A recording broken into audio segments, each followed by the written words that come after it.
Welcome to Sports Talk with Tonsoni, the Indiana Baseball Edition. I'm your host, Brian Tonsoni, and along with Chris Feeney, Josh Bennett, Cassidy Palmer, and Carl James, we will be bringing you information on Indiana baseball. Hope you enjoy the show.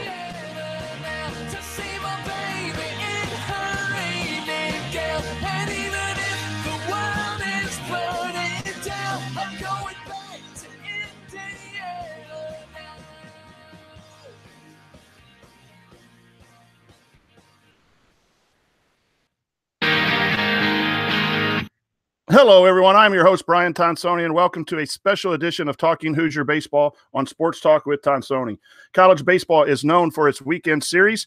The best pitcher on each team is anointed as the Friday night starter. In Bloomington for the years 2012, 2013, 2014, Indiana fans were comforted knowing that every weekend the Hoosiers were going to trot out an incredible Friday night starter. Like clockwork, Joey DeNato towed the rubber for the Indiana Hoosiers on Friday nights, and tonight he steps up to the mic for a discussion of Indiana baseball and his great Indiana career. Joey, how you doing this evening? I'm doing great. Thanks for having me. We're really excited about having you, and the first question is, what was it like to play baseball at Indiana? It was, I can't think of just one word to describe it. It was the ultimate experience. Athletic-wise, academically, just the culture in general. It was, I can't imagine going to any other school and having that type of experience that I had. Especially, I grew up in San Diego my whole life, went out to go to Indiana to play baseball, and, when I originally committed, a lot of people come up to me, and even still now, people are like, man, why'd you go all the way out there to Indiana when you're from San Diego? There's a lot of great colleges in California. And, it's hard for people to understand from California how great Indiana University is. And I like to hear that. I'm a lot older than you, Joey, 1989 graduate. You talked about culture and the university. What couple of things really made your experience as a student and as an athlete so great that you have such great memories of your time there? Yeah. So I'll just touch on that academic part. So, I majored in management through SPIA. It was awesome. We had great academic advisors. John Sayer was there while I was there for the majority of the time, and we helped out with tutors and all that kind of stuff. Basically, anything we needed in order to succeed in the classroom. Athletically, it was awesome. We went from playing at Sunbauer Field, having maybe 100. We'd be lucky if we had 100 fans in the stands. My freshman year and sophomore year, and then as the program grew. We performed better and all that. I went to the World Series, but the fans came to show their support, and that was the coolest thing to see. Because personally, I was there in the very beginning when we were at Sunbauer, and then we finished at Kauffman. So to see that transition over time, that was an awesome thing to experience. You mentioned you're from San Diego, and then you come to Bloomington. The weather had to be quite different. Why did you choose Indiana? And then was there a period of adapting to a different climate and a different place so far away from home? Yeah, so the reason I chose Indiana was, well, first of all, when I was younger, the first college football game, the first college basketball game that I ever went to were Michigan State games. My dad went to Michigan State. So that was kind of what I thought of. That's what I thought college should be, like that kind of atmosphere. I was a Big Ten fan. I liked the campuses, all that, for the academics. So, when choosing my school out of high school, Indiana stood out definitely. Being part of the Big Ten was going to be great. Academically and athletically, it was going to allow me to succeed. But the main reason was, obviously the opportunity that I had to play on the baseball team.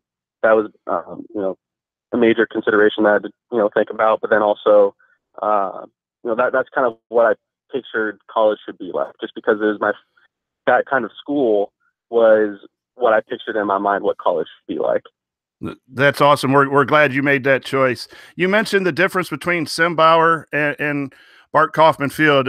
We had the luxury of talking to Bart Kaufman, interview him a few months ago, and about his impact. And from a fan standpoint, it seems like that's been a huge impact on the baseball program. But can you share with our listeners a little bit about the differences of playing at Sembauer and then making that transition your last 2 years to Bart Kaufman Field, and how that helped you maybe, and how that helped the team? Yeah, so originally when we were at Sembauer Field, we'd actually have to park down at the basketball arena because that's where our locker room was. We'd change there, and then we'd all have to drive or carpool all the way up Fee Lane and, park our cars at the field. And then we'd practice. When we're done, we'd drive all the way back down to the locker room and at Assembly Hall and change there, and our day was done. The field conditions weren't that great. We had a batting cage, but it wasn't, spectacular or anything. It's hard to imagine, obviously you've seen Sembauer Field. They have that huge lip between the outfield and the infield dirt. So, the condition of the field wasn't ideal, but obviously we made it work. And then transitioning from that to Bart Kaufman, we would drive past that field when it was under construction, and you could see the progress that they're making on this field. And it seemed like every single week you were like, man, this place is going to be sweet. And then they add something else. I'm like, man, I can't believe that they're doing this. And then it finally is there. And, being able to, I remember our first practice, our first game on that field, going to the locker room and all that. And it wasn't even set up completely. And it was like the coolest thing in the world.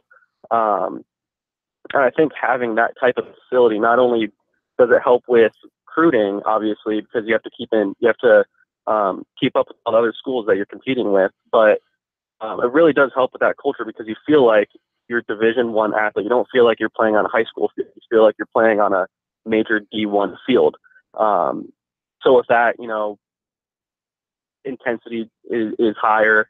The games, when you're playing those weekend series, the stands are packed, and they're not just sitting on metal bleachers. They're sitting in stadium style bleachers.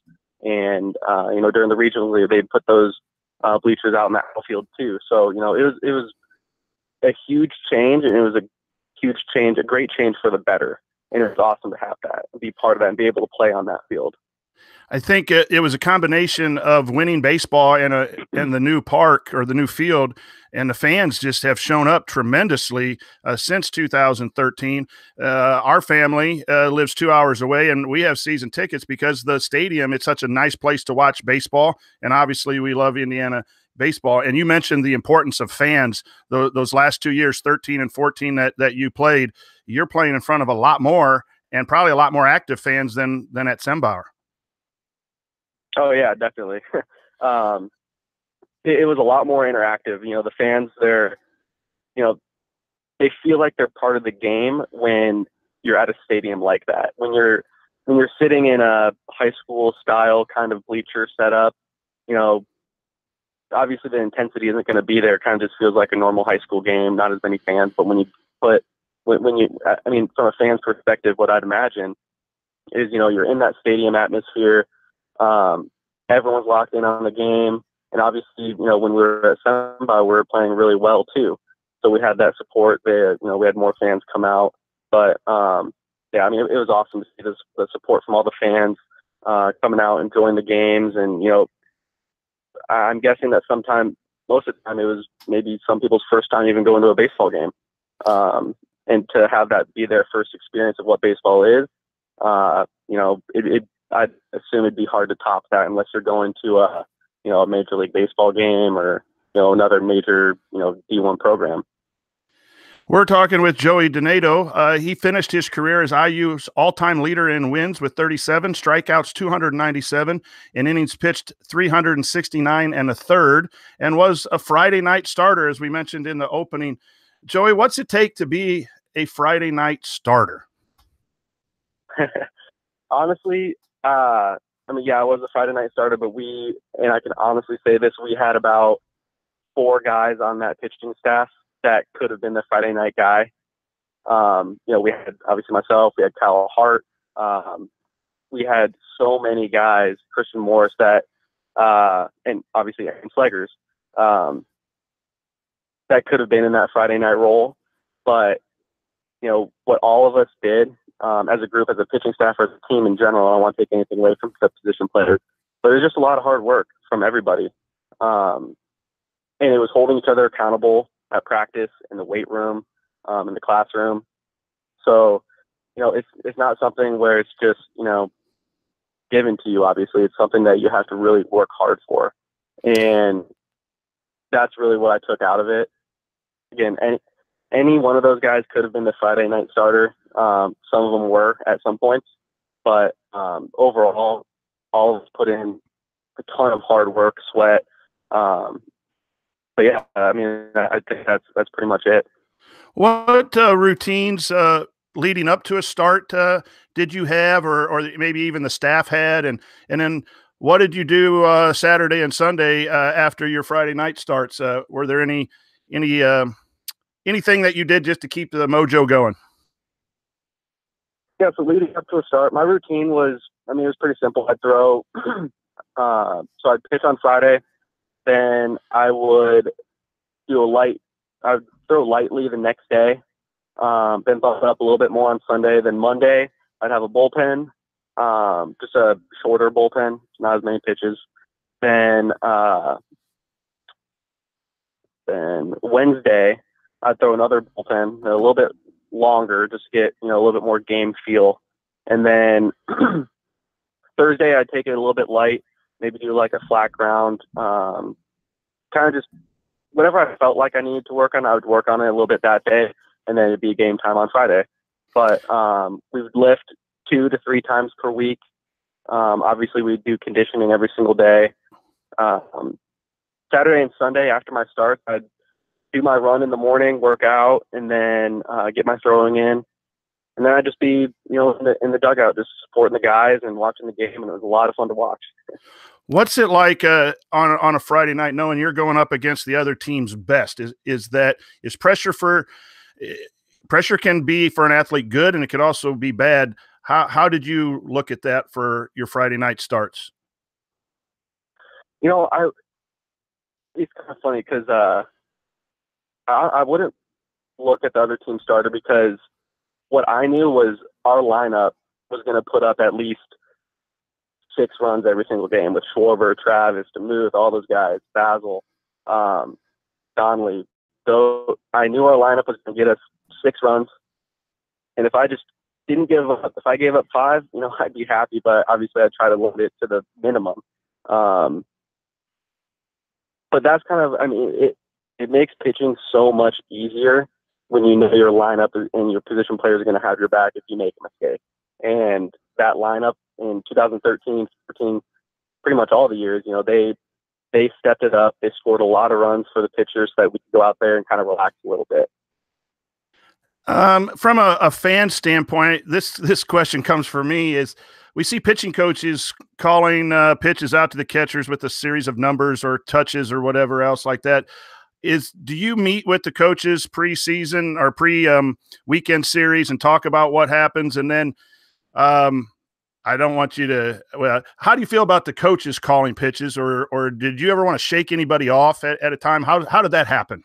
How does that play out? Yeah, so we, as a team, whether we're on the road or at home, we'd have a meeting. It's like a series meeting, basically going over the lineup and all that. So we have a good idea of how we want to approach that other team's lineup. And then the game started. I had Schwarber was my catcher pretty much every single year. So he and I got on the same page.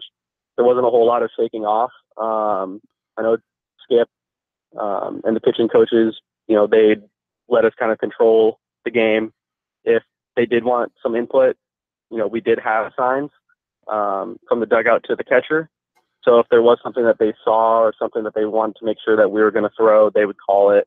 But the thing is the big thing that they preached, whether it was, Ty Neal or Higgy, the 2 pitching coaches that were there when I was there, their big thing was throw each pitch with conviction. So if Schwarber's throwing down a sign and, you know, you were thinking something else, don't just agree with him to agree. Just, you know, you have to throw that pitch that you think is the correct pitch. Because if you throw something that you're second guessing yourself on, it's going to get smoked. So, you know, when the coaches did call those pitches, and it was very rare where they would do that, they always said that you could shake off and they'd have no problem with that as long as you had a reason why. I like that. That makes a lot of sense. Any mound visits from Schwarber? How was he like when he come out to talk to you? Did you just say yes because he was so big and monstrous, or did you have a little say so? Yeah, I mean, honestly, I don't really remember too many mound visits that Schwarber and I had, but for the most part, they're very laid back. It's not typically too serious. It's more of like, if there is a mound visit, it'd be going over the situation. Like, hey, you know, there's a guy on second base, no outs. You have a righty up. Be careful with this guy because we have a lefty on deck that you can attack and hopefully get a ground ball double play or something. So it would be more of that kind of conversation. But honestly, I don't remember too many mound visits that we had or what we talked about, but that's generally how it would go. 2013, Indiana makes it to the College World Series. Your memories about that trip to Omaha? There are so many. I mean, I remember taking off from the Bloomington airport. We had a charter jet, just our team, flying into Omaha. And, you know, we got there, we had the opening ceremonies. First of all, we stayed in one of the nicest hotels that I've ever seen, right across the street from the ballpark. But, you know, we had the opening ceremonies, walking through that tunnel, seeing all the fans there, you know, watching the scoreboard with the highlight reels and all that. But, you know, it's kind of funny because you want to embrace all of that and you want to remember everything because that's a once-in-a-lifetime kind of experience. And I do remember a lot of it, but honestly, there was so much going on that, you know, I wish I remembered a lot more than I actually do. Even in the game that I pitched, I mean, I remember the first batter. I remember the pickle that he got in between third and second, and then a couple plays sprinkled here and there during that game. But, you know, it's kind of one of those things where you hear about pitchers being, you know, tunnel vision. They don't really think about much except for what's going on there. And then, you know, because of that, you don't really remember too much. You just remember, you know, what pitch you're making right here and now. And that opening game was a 2-0 victory over Louisville, Indiana's first game in the College World Series. And you talked about knowing that the lineup gave you some comfort. I remember I was there in Omaha, and you had a right fielder who had quite a cannon, who threw out a runner at home too. So you had some players behind you defensively that could help in that 2013 season too. And that was a little bit of a momentum shift in a close game. Oh yeah. That's I talk about plays being sprinkled in there. That was the one that I remember. Yeah, Will Nolden, when he made that perfect throw to home plate, I remember I was backing up the throw, so I was right behind Schwarber, and I was looking at the guy rounding third. I don't remember who it was, but you know, he was closing the gap between third and home, and I was looking at the ball that Nolden threw, and I was like, man, this thing's gonna get here way too early. Sure enough, Schwarber caught it on a line drive, didn't even bounce, and he was out by 5 feet. I mean, to have that, first of all, the arms that we had in the outfield were tremendous, along with the speed. I mean, it's everything you want as a pitcher out there, especially with a big ballpark, how you know, TD Ameritrade plays. There's a lot of ground to cover out there, so you know, we had a very good outfield to cover that ground. You mentioned TD Ameritrade. Do you give any thought to the fact that we had such a good offense and a powerful offense that the way that park plays, if we were playing in a different park, the outcome might have been different of that 2013 College World Series? I actually remember when Sam Travis hit the ball off the yellow part of the wall. It would have been a home run anywhere else in the country except that field right then and there. And that one would have been a game changer. And, you know, I don't, we had a great lineup, and I think that we had a lineup that could compete with any single team in the nation. And it just, sometimes it just doesn't happen. And we ran into some really great pitching. Matt Boyd with Oregon State. And when we played Mississippi State, they had some good pitchers too. And we had a lot of lefties in our lineup. A lot of our lefties were some of our best hitters. So, that was one of the things that was kind of the scouting report, I guess. We got a lot of lefties thrown at us, and they weren't just average lefties. They were really, really good lefties. So it kind of halted our offense a little bit. And baseball is a game too, where you could have a good team or two teams that are equal, and the way the ball bounces, like you said, Travis home run just came up a little short in a 1-0 game against Oregon State. Those are the little things. And that's what I think makes baseball so exciting, is that it's not just like a lot of sports, the physical nature of a team can be a favorite over someone else and just wear someone down. There's a lot of things that happen in baseball. You were part of a time period at Indiana, 2012 Big Ten tourney runners-up, didn't qualify for the tournament, but there was a crazy ending in that game against our rivals, Purdue. The next year, you win the Super Regionals, get to go to Omaha. Then the next year we host, and unfortunately got beat in the regional in a crazy ending. But all of those years saw winning records and really the start to Indiana baseball going on a solid run. How does that feel to be a part of that and get Indiana baseball on a map that most Big Ten programs have not been on? I mean, it's great. It's a great feeling. It doesn't just start with, the performance on the field necessarily. Obviously, we have to perform on the field in order to get to those regionals, super regionals, College World Series, and even host a regional. But it's about building the culture of the program. And I think we had a lot of great guys on the team that helped build that culture the right way and create a competitive, but also a team culture. The guys on the team, we were all so close, and we had no problem getting on each other when someone messes up a practice, and no one will take things personally. It's just having we had the right guys at the right time to do all of that. And I think the culture is right where it needs to be. Joey, do you think that you've mentioned culture several times? I'm a high school basketball coach. Sometimes it's hard to coach. Sometimes it has to evolve naturally.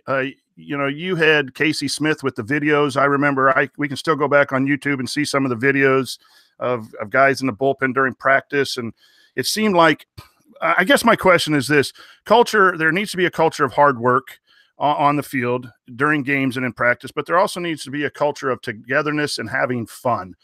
Could you explain, Yep. Do you agree with that? And was that a big part of Indiana baseball during your tenure? Yeah, 100% agree with that. The biggest thing that I took out of it was, my freshman year, we had a ton of talent on the team. But I think the one thing that we kind of struggled with was we didn't really have, we had leaders on the team. Drew Leninger was, our team captain. He was a great captain. And then obviously he had to leave that next year. So I think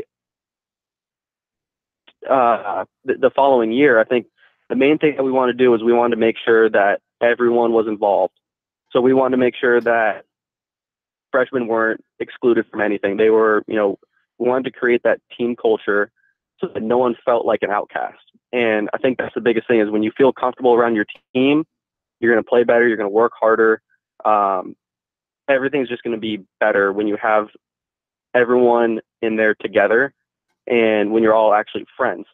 So I think the biggest thing was, it was me and like Will Nolden, Casey Smith, all these upperclassmen, Brian Corey, is pretty much everybody. We wanted to make sure everyone was included, especially the freshmen. They're coming in, obviously their freshman year. They might be a little nervous, not really know what to expect. Maybe a little bit intimidated, I don't know. But the main thing was we wanted to make sure that everyone was included, everyone felt comfortable. And I think that's what led to a lot of success. And I think the turning point of that was in 2013, our team got to go to the Dominican Republic. And when we were there for a week. everyone's staying in the same hotel, all hanging out together. And I think that was really the turning point of, the culture inside the locker room, everyone being together because we had to hang out with each other there. So the biggest thing was getting everyone involved and not having one single person feel left out.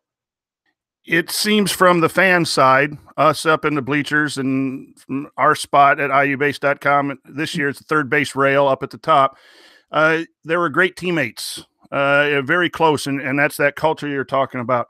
Who was the most helpful teammate to you, maybe early or throughout your career? Who was kind of the funniest prankster on the team? Or is that confidential? The funniest prankster? No, not confidential. I think, so the best teammate, I'd have to say Drew Leninger. He was there my freshman year. I played against him in high school. He went to Poway with Alex Dickerson, Dylan Dooney. But Drew was the ultimate captain. He was kind of the person that I think all the other captains later on tried to be like. Just because of the way he approached the game and everything. I mean, he would go out of his way to help the younger guys, to help me, to help all the younger pitchers. He was a guy that you'd look to, and if you had a question, he'd help you out with it. He was a guy that you'd look at, and if you want to know what to do or how to do things the right way, he was the guy that everyone would look to for that. But in terms of like a prankster, I mean, we had a lot of guys on the team that were pranksters, but I think the ringleader was probably Brian Cordy. He was always joking around, keeping it loose in the locker room, but it kind of, because of that, everyone would kind of get involved with everything. So there were a lot of guys on the team. We kept it loose, but we also kept it serious when we had to. How often are you in contact with your teammates from 2013, 2014? Yeah, I mean, so I got married in 2015. Congrats. I should know this. 2015. Yeah. And it was awesome because we actually had, at that wedding, I'm pretty sure I had maybe 25 guys from the team come from all over the country. So it wasn't like one of those weddings where, it was in California. Obviously, the majority of the guys on the team were from the Midwest.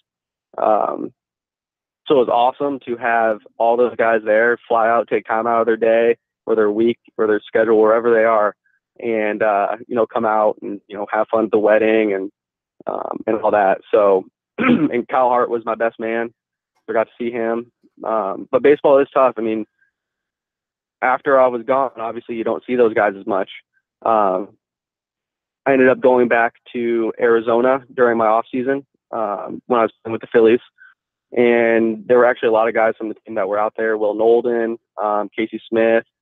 Those are the first two guys. And then some other guys ended, Aaron Segers obviously was out there, but yeah, we still keep in touch, not as much as how it was in college, obviously, because we're all kind of doing our own things now. But it's one of those things where, you have lifetime friends, Absolutely. We're talking with Joey DeNato, former Indiana Friday night starter, all around great guy. As we've been talking, we got just a few more questions for you, and we'll let you go. We thank you for your time. Coach Smith obviously recruited you, and you played for 4 years and had some great success. What are your feelings towards Coach Smith? I think he was exactly what that team needed as a head coach. I think that he was a hard coach. Excuse me. His expectations were very, very high. And I think that's why our team was so successful. Obviously, as a head coach, you have to be hard on players. That's how every single college coach is. You have to be hard on your players. You have to. He's putting his life in the hands of 18 to 21-year-olds. Mm-hmm. You have to make sure that they're on line. But I think that he was exactly what we needed as a head coach, and I think that's a lot of his success. Obviously, it comes from us on the field, and I know that if you ask Skip that question, who would you give, the prize to, he would say, the players, but honestly, it's obviously the players on the field, but it comes from the coaching. It comes from the culture that he presents, and he's the one that's driving the work ethic and driving, pretty much everything, getting everyone on par. But I think he did a great job, and I still keep in touch with him. When I was out in Arizona the past 2 off seasons, I'd go. He allowed me to work out at Arizona State, use their facilities to throw and train and all that. So it was awesome. And Indiana, since you've left, has made 3 out of 4 NCAA regionals as at-large berths without winning the conference. Your opinion on the state of Indiana baseball now 4 years after you've been in Bloomington? I think that it's awesome to see how great IU is doing after that run in 2013 and, 14 missing regional. It's like they didn't miss a beat. We had guys on that 2015 team that were part of that 2013 team, teaching those guys what it takes. Like Phil Hart and Ryan Halstead, they showed those younger guys. I wasn't there, but I'm assuming that they showed those younger guys what it takes to, be on that kind of caliber of or that level, and they adopted it and they carried it throughout. So it's exciting to see, and I'm glad that I can go in on Twitter and get the updates from the games and see win after win after win, and know that culture and everything started. I'm not going to say started when I was, or when we were there, but I think after 2013, things kind of changed a little bit. And you and your teammates were a huge part of that and are to be thanked from us fans, because Indiana baseball is now starting to be an event where people are putting it on their calendars to go see and to be a part of. And that transition from Sembauer to Bart Kaufman Field and the winning that was done in 13 and 14 at the new facility was a big part of that. We thank you personally. Your future plans. I know you've been in the minor leagues. What's ahead for Joey DeNato? Yeah. So, right now I'm back in San Diego. I got released from the Phillies at the end of May. So right now I'm kind of seeing what baseball is offering. But a lot of people they'll ask me like, hey, how are you doing? How are you feeling? All this kind of stuff. And I always tell them, like, first of all, I don't want people to feel bad that I got released. Baseball has given me a lot, way more than I could have ever imagined. Obviously I had a good career. I got to meet a lot of good people. I got to travel the United States. I think there's only 8 states that I haven't been to. I've been to a few different countries as well. The Dominican, I got to play on Team USA. So I was in Taiwan and Japan for that. So, I worked hard. I put 100% of my effort into baseball. The results showed. And, for that, I don't have any regrets about what I did or, pretty much anything. Baseball offered a lot, and it changed my life. And I think that I wouldn't take anything back. Joey DeNato, it's been a pleasure and an honor to talk to you about your career in Indiana baseball. We wish you nothing but the best. And this will do it for this special edition of Talking Hoosier Baseball. Please find all future podcasts on Sports Talk with Tonsoni, which can be found on your favorite podcast source, as well as under the Talking Hoosier Baseball tab on iubase.com. Please follow iubase.com on Twitter. Handles at iubase17. This podcast, Talking Hoosier Baseball, is also on Twitter at CUAtTheBart, and visit iubase.com to see other articles and other posts from our team. For Joey DeNato, I'm Brian Tonsoni. Go Hoosiers.